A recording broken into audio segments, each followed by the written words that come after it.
Around the world, military pilots have reportedly seen UFOs. In some cases, the pilots have actually engaged them in air-to-air combat. Now, 2 military pilots have come forward. If it comes closer than 4 or 5 months, I'm going to jump out. He was expecting the object to explode, but it didn't happen.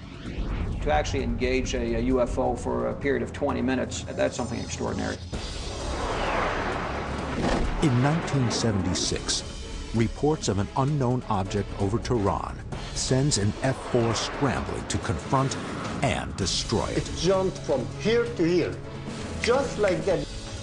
In 1980, a Peruvian fighter jet opens fire on an unknown object trespassing in military airspace. A commander gave him the order to take off and destroy the object. Do these UFOs execute maneuvers and capabilities that rule out terrestrial craft? Camera guy's puking, trying to do his business in the bag. The team, along with former military pilots, put 2 of the world's best UFO dogfight cases to the test, high above the Pacific. That's certainly no aircraft I've ever seen. This is case number 76102, UFO Dogfights.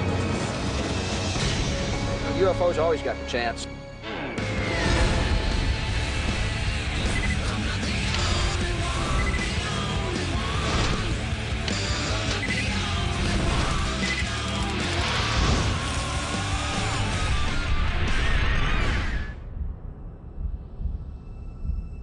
Dogfight is a term that really came out of World War I, World War II era. An important element of what I would consider a real dogfight is that both parties are trying to shoot down, kill the other one. When I hear that some of our best pilots, some of our best fighters have had a dogfight with a UFO, I say, yeah, I'm not exactly sure. I'm Bill Scott, former flight test engineer. I tested aircraft between 1974 and 1987.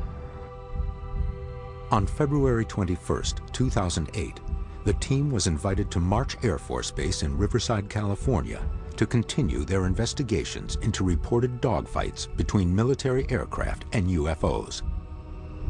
They have uncovered some shocking new evidence. We're going to be talking about some of the most credible, phenomenal evidence in all of ufology, military dogfights with UFOs. We're going to be meeting with the pilot who actually engaged a UFO over Peru, and we're going to be talking about a case of Parviz Jafari, who actually engaged a UFO over Iran, over Tehran, in 1976. So these are 2 cases we're really excited about. This is all testimony-based, or do we have actual physical or hard evidence? I understand there are official government documents involved. If we have hard evidence, I'm very curious to take a look. Get set to get your world rock. Let's go. All right.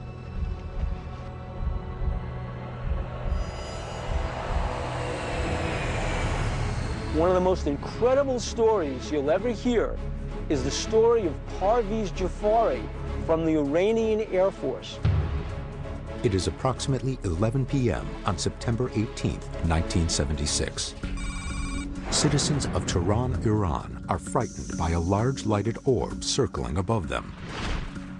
These are not the standard helicopters, military jets, and civilian aircraft which frequent the Iranian skies. At this time, Iran is a major U.S. ally in the Mideast. This is still 3 years away from the Islamic Revolution and the Ayatollah Khomeini's rise to power. Because Iran shares a border with the Soviet Union, the U.S. military provided training and state-of-the-art F-4 Phantom fighters to the Iranian Air Force. The F-4E was what was used in the Jafari case. At that particular time, it was probably one of the best jets that could go out to do aerial engagements. Shown for the first time on American television, the following are scenes from an Iranian TV movie about this UFO encounter. It starred some of the actual military personnel involved in this event, including Parviz Jafari, and used the actual control tower transcripts.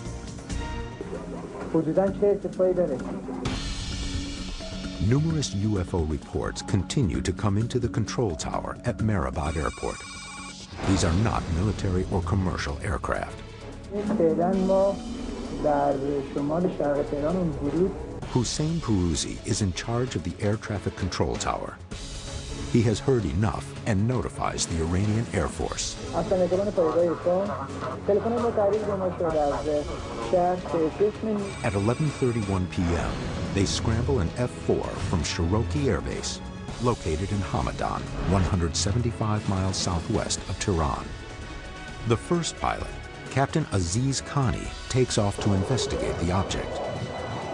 10 minutes later, the base orders another F-4 to be scrambled, this one piloted by Parviz Jafari.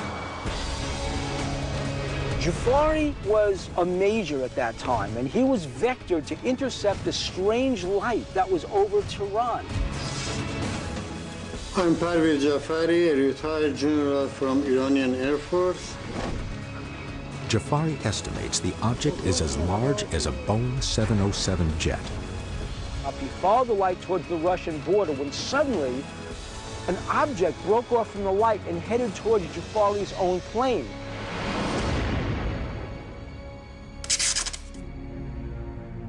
I turned toward it. I put it on my 12 o'clock. I got close to it, and you can't imagine, all of a sudden, it jumped from here to here, just like that. Based on his location, Jafari estimates the object has traveled almost 28 miles to his right in the blink of an eye. This movement was well beyond the capabilities of any man-made object. I asked the tower if they have any flight. They said no, they don't have any flight overhead.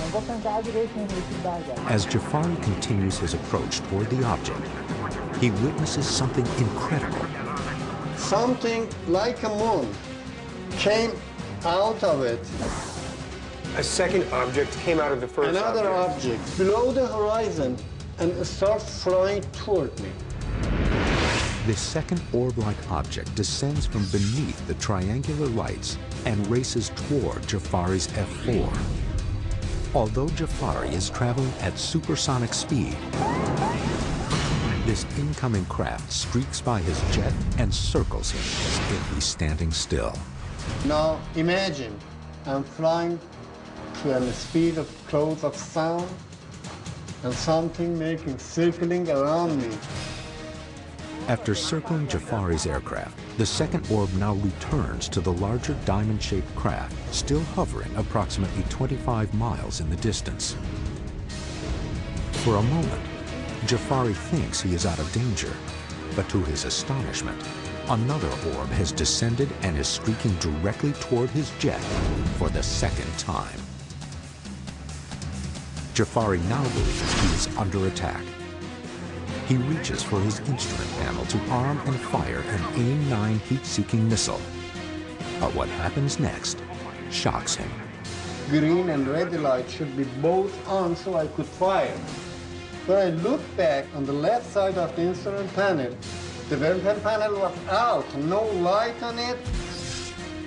Jafari believes that in the heat of combat with this UFO, it sent a massive pulse of electromagnetic energy toward his plane, temporarily disabling all